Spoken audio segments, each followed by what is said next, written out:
সকলকে জানাই সুপ্রভাত। আমার আবার একটা নতুন ছোট্ট মিনি ব্লগে বর্ধমানের পেজি থেকে। সকালে ঘুম থেকে উঠেই জানালাটা খুলে দিলাম আর রোদ এসে লুটোপুটি করছে বিছানায়। গাছগুলো এই সময় অল্প একটু হালকা রোদ পায়। এরপর ব্রাশ করে নিয়ে রেগুলারের মেডিসিনটাও খেয়ে নিলাম। এখন খাবো চা। চাটা বসিয়ে দিয়ে গাছে জল দেওয়ার সময় দেখি দেখো কত পাতা হলুদ হয়ে গেছে। আসলে যখন বাড়ি চলে যাই তখন তো এই জানালাগুলো সব বন্ধ থাকে, যার ফলে গাছগুলোর একটু ক্ষতিই হচ্ছে। কি করব আমি নিজেও বুঝতে পারছি না। এরপর চা হয়ে গেল, চলো চাটা আগে খেয়ে নিই। সকালবেলা যতই ফ্রেশ মুডে সকালটা শুরু হোক, এই ১ কাপ গরম গরম লিকার চা না খেলে সকালটা সেভাবে যেন শুরুই হতে চায় না। বাকি সমস্ত কাজকর্ম গুছিয়ে নিয়ে আমি রেডি হয়ে গেলাম অফিস যাবার জন্য। আজকে আর সকালে রান্নার সেরকম কোনো ব্যবস্থা করিনি।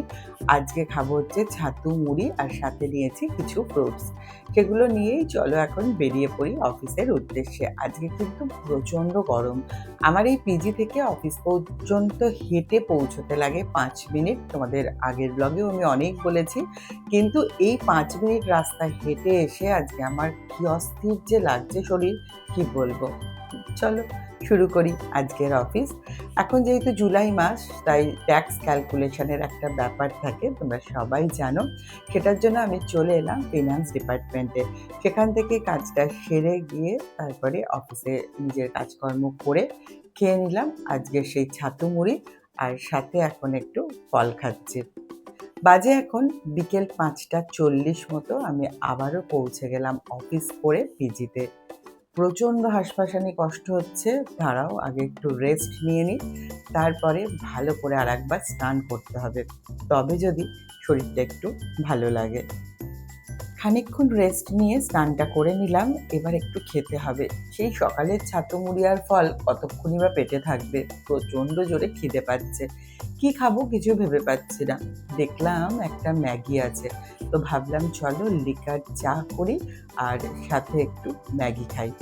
খেয়ে নিয়ে তারপরে আবারও খানিকক্ষণ নিজের মতো সময় কাটিয়ে নিয়ে এবার আমি শুরু করে দিলাম রাতের রান্না। সিম্পল রান্নাই আজকে করব।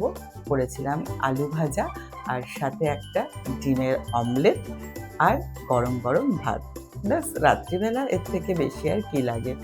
কিন্তু পিজিতে সেরকম সরঞ্জাম যেহেতু নেই, তাই এইটুকুনি করতেই কিন্তু আমাকে হিমশিম খেতে হয়।